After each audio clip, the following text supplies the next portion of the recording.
The Vision High School Sports Beat is brought to you by the 11 locally owned Vision Automotive Group dealerships, offering Nissan, Kia, Buick, GMC, Hyundai, Jeep, Dodge, Chrysler, Ram, and the resale division with locations in the greater Rochester area near you.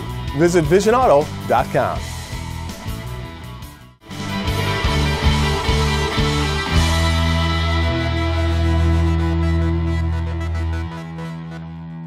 Hello everyone, and thank you for joining us on the Vision High School Sports Beat. I'm Dave Yates. We begin our look at Section 5 sports in Marion, where a junior on the girls soccer team has broken the Section 5 scoring record and has the state record in her sights. Also in her sights, becoming an Ohio State Buckeye.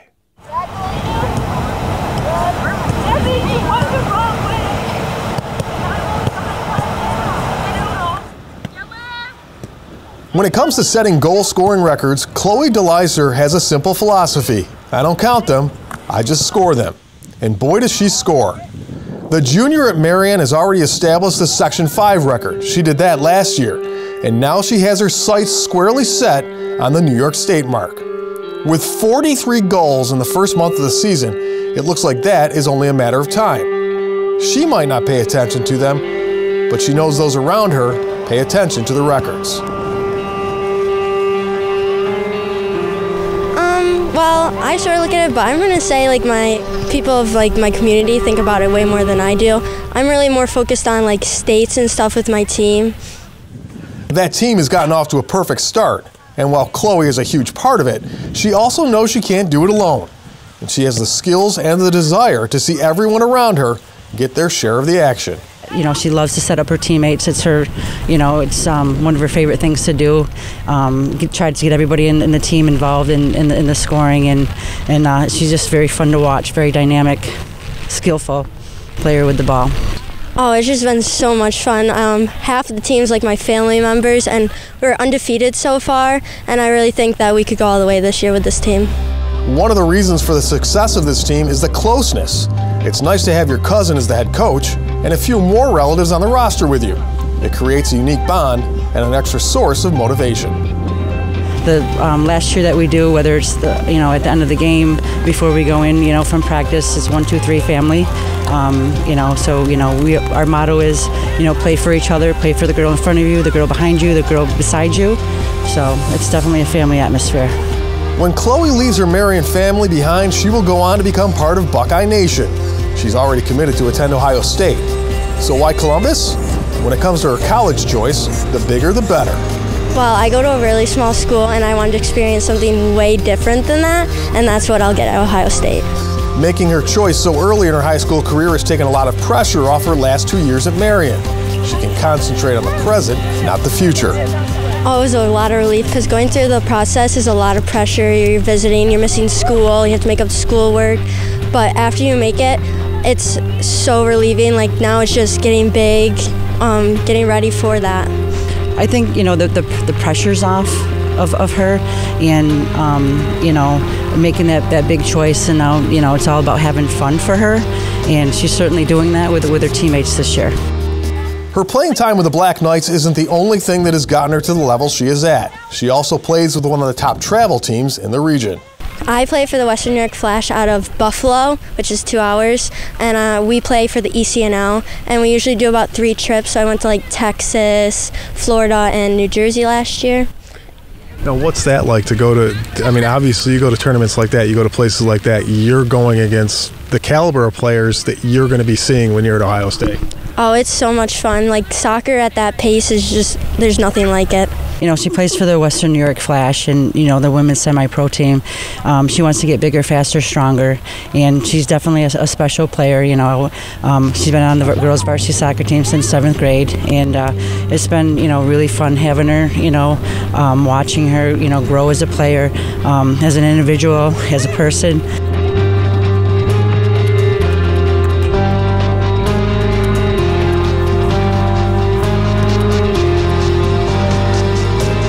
Personal records might not mean a lot to Chloe, but that's okay. She's got people around her keeping track and counting down. Oh, absolutely. And she's worked extremely hard for that, and I'm looking forward to her breaking it.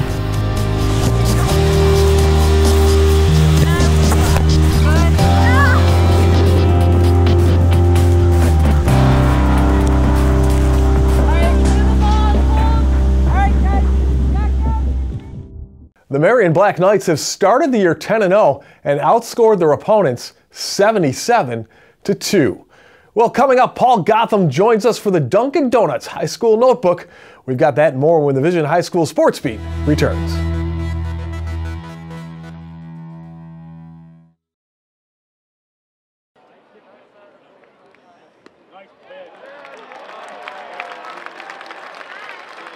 Bacon, egg, cheese. Only one way to make this better. Another one. Dunkin' Go-Tos. Get 2 bacon, egg, and cheese sandwiches for $5. America runs on Dunkin'.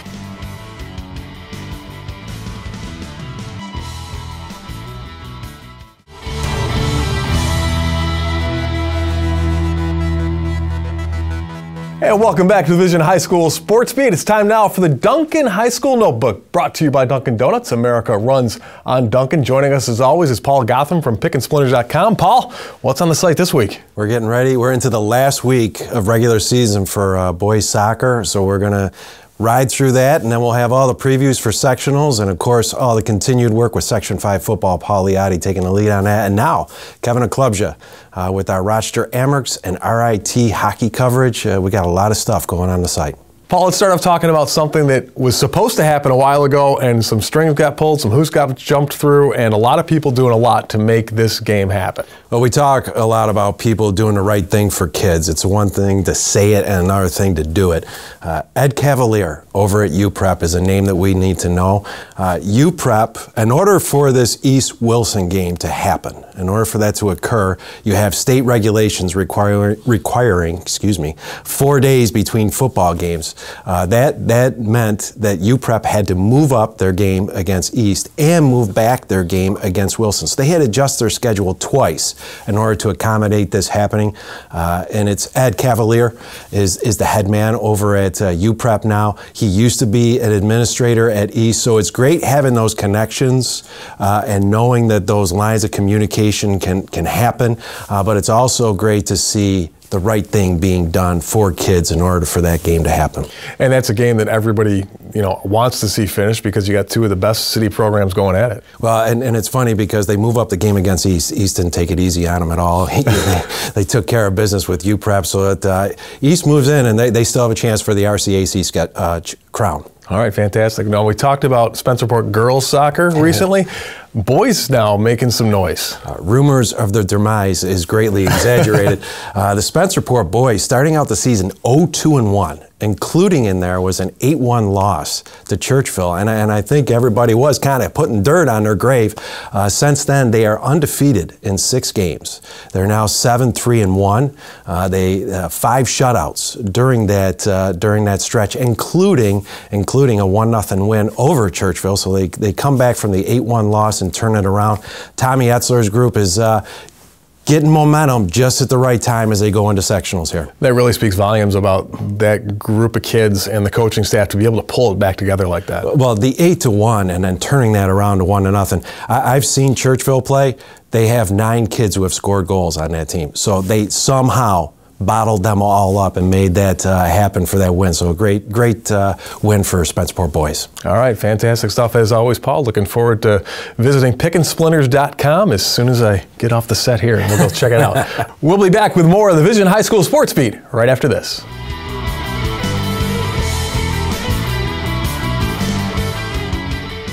Coming up next, the Making the Grade nominee with Kim. And later on, we go to one of the area's largest annual events, the McQuaid Invitational, when the Vision High School Sports Beat continues.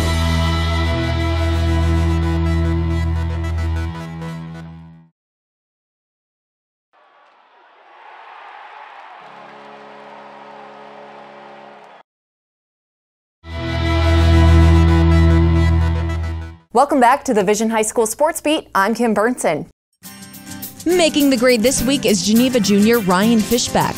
Ryan is a 2-sport varsity athlete at Geneva and last year earned recognition statewide for his impressive resume on the tennis court. He plays varsity soccer in the fall and has been a dominant force in tennis for the last few years. Ryan is a Section 5 Class B champion, with his only loss last spring being to the #1 overall seed in the state final. When it comes to his schoolwork, Ryan's hard work carries over. He maintains a 99 average while participating in band, Rotary Club, and the math team. For his continued improvement and drive to succeed, this week Geneva's Ryan Fishback is making the grade. If you have a student in mind for our Making the Grade segment, we want your nominations. You can send them in to info@classywolf.com. And now here's Dave with the McArdle's Section 5 Spotlight. Well, thanks, Kim. Here are some of the athletes, teams, and coaches making news in this week's Section 5 Spotlight, brought to you by McArdle's in Fairport. Come home to McArdle's. Pembroke's Trevor Vaughn added his name to the New York State record books with 4 interceptions and a big upset win for the Dragons, beating Notre Dame of Batavia 19-14. His 4th pick came in the final seconds of the game to seal the win. Brockport grad Brooke Fallison helped her Potsdam Bears to their first ever win versus Plattsburgh State. Brooke, a senior, collected 5 points with 2 goals and an assist in the 3-0 win. Another Section 5 grad having a big day as Bishop Kearney alum Ardell Brown caught 12 passes for 204 yards and a touchdown versus Clarion. Ardell, a senior, had the 3rd highest yardage total in Griffin's history. And finally, on October 20th, East Rochester is hosting the 10th annual Scare Brain Cancer Away 5K Run and Walk. Funds raised go to patients in need at the Wilmot Cancer Institute. And now a look at the Varsity Media top football plays of the week. We will start off at number 5. Gates Chile's Traylon McCray takes the kick at his own 11, and he is going to go to the house. The Spartans take an early 7-0 lead. Memo to the rest of Section 5, don't kick the ball to McCray. He had a 46-yard punt return 2 weeks earlier, but it wasn't enough. Gates Chile falls to Canandaigua. One of the reasons? How about Canandaigua's Mitch Pfeiffer? He comes in at number 4, taking the ball at his own 19 on the kickoff. And he goes the distance. Canandaigua handles Gates Chile easily, 42-7, the final from St. John Fisher College. We head to number 3 now. It's Fairport taking on Webster Thomas, and the Red Raiders' Dante Cochia is going to take the little pass in the flat and go 43 yards. Whoop! Nice move right there. Webster Thomas, though, still takes care of Fairport, 39-10, the final. In at number 2, we go to Victor's Rushawn Baker, 19 yards, cutting back against the grain. Our own Paul Gotham in attendance, so you know it was a big game. Scored Victor's first points. They were down 10-0 at that point. They went on to win it, 21-10. And topping it this week, Pittsford's defense forcing a Penfield fumble. Hot potato, who's got the ball? It goes into the end zone, and finally it's picked up by the Panthers linebacker Alden Brown for the touchdown. Panthers win it 37-21 over the Patriots.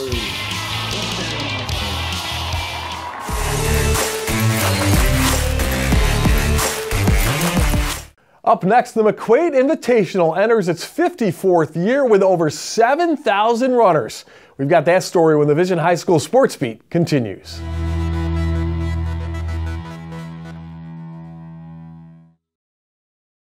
And now to Eichel. He floated one.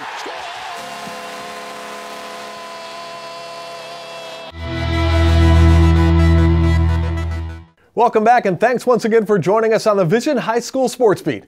I'm Dave Yates. This segment of Vision High School Sports Beat brought to you by the Injury-Free Coalition and our friends at Leo's Bakery and Deli. Please remember to always wear your seatbelt in the front and back seats, and to focus only on driving when behind the wheel of a car. This message courtesy of the Injury-Free Coalition for Kids Smart Teen Driving Program and our friends at Leo's Bakery and Deli. The McQuaid Invitational is one of the largest scholastic meets in the United States, with last year's event drawing over 8,000 runners from 256 schools. Amazingly, Section 5 runners have found a way to stand out. Here's Paul Gotham. The last Saturday of September brought with it warm breezes and patchy blue skies. A perfect setting for more than 7,000 runners from 260 plus schools all across America and Canada to gather at Genesee Valley Park for the 54th annual McQuaid Invitational. McQuaid puts on a really great race here, and it's definitely a very high caliber event, so just sometimes like the numbers of girls you're racing against can be a little scary at first, but it's also super exciting and empowering. Running against some of the top competition from across the country, Section 5 racers found their time to shine. Greece Arcadia's Matt Laframboy won the AA unseeded medium schools event. Sam Lawler from Pittsford-Mendon won the seeded event. Honestly, I wasn't even expecting to come out here and try to go for a win because I've been a little sick, so I just kind of came out and was hoping for a top 3 finish, and towards the end of the race I had it, so I was feeling good and I just went for it. Honestly, when I started the race, I felt really, really bad, felt really tight, and then I kind of just worked with this other kid and we got up to the leaders, so once I got to there, I knew the kid, Nick Andrews, I knew who he was, raced him a lot, so I just kind of sat with him and just hoped for it, and then when I got to the end of the race, I knew I had it, and I knew I had a good kick, so I just went for it.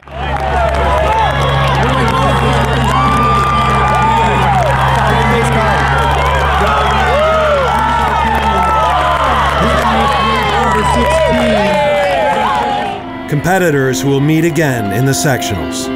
Yeah, I want to do a lot better. I was 12 seconds off my sophomore time, so I definitely think I should have won this race, but even getting second against a great runner like Matt, it's a great experience, and I'm going to be racing him a lot more, so I'll see him at sectionals. Brighton's Delia McDade Clay was a top local finisher in the girls' Varsity A seeded medium schools race.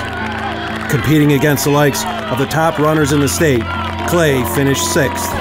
It's really kind of surreal. I just I can't believe the progress I've made, and I just feel really grateful. I definitely knew that it was going to go out fast. I think the strategy did change because I just realized that I was trying to maintain position the whole time, but I fell behind halfway through because it was pretty fast out of the start, and so I just decided to pick off as many people as I could in that last straightaway, and I did. I picked off 2 girls, so I feel really good about that. I'm really happy about that. Teammate Grace Matern was the 2nd local finisher. It's so exciting, we train hard as a team, so just to really start to see the results that we were hoping for, I'm just really stoked. The course at Genesee Valley presents a variety of challenges. What are some of those challenges? Well, there's a little bit of there's diverse territory. So out here we're running on the grass, but then they're running on some wood sections in the back, and there's also a little bit of pavement. So the different terrain kind of throws in some challenges, and there's some uphills, and there's also some downhills and some flats. So you kind of have to change your cadence when going over those. It's it's a way faster course, and so many people. You just gotta get your mentality right. Just visualize yourself in the race, going up fast, which I did not do in this race. But yeah, just imagine yourself up with that groove, getting in that groove of a fast pace. And the preparations? I wouldn't say it's a change in preparation. It's just kind of making sure we're being consistent in our training and making sure we're actually getting it done, and then also pinpointing the visualization tactics that can help them really be successful to see in their own mind's eye what their race is going to look like ahead of time. So visualization tactics, what's that like? It's just leading them through a kind of mini journey of the course ahead of time. Even if they don't really remember what it looks like or know what it looks like, they kind of have a sense of how they're going to feel and what it's going to feel like to be ebbing and flowing throughout the race and how they're going to manage that for themselves. It's a very fast course, and they look forward to coming here and running a good time. And I've been pushing that very hard in practice in recent days, and because of that, he's been very sore all week, and so we did back off a little bit the last couple days because he was just feeling so sore. He needed to kind of get his legs back under him before he started the race today. The overall experience of the McQuaid Invitational extends beyond the race. It's a phenomenal event. They started in 1965 with 12 teams, and now there's something like 300 teams that are here today, and the tradition, though, is so rich, amongst our area schools and schools that come from around the country and from Canada. And so it gets the kids hyped up, and for good reason, because it is a huge event, and it's good to see them succeed on a day when the pressure was on. To have them come through builds their confidence, and it's a great moment, a great day, and something that we can build on for the future. What's it like, this whole event, for you as a coach and to be able to come into this atmosphere? What's it like? It's exhilarating. There's always those butterflies, but we tell the kids, just use those butterflies, and that's how we help manage and coach them here, and it's just an honor to be able to work with such great kids every day. From Genesee Valley Park, this is Paul Gotham with the Vision High School Sports Beat.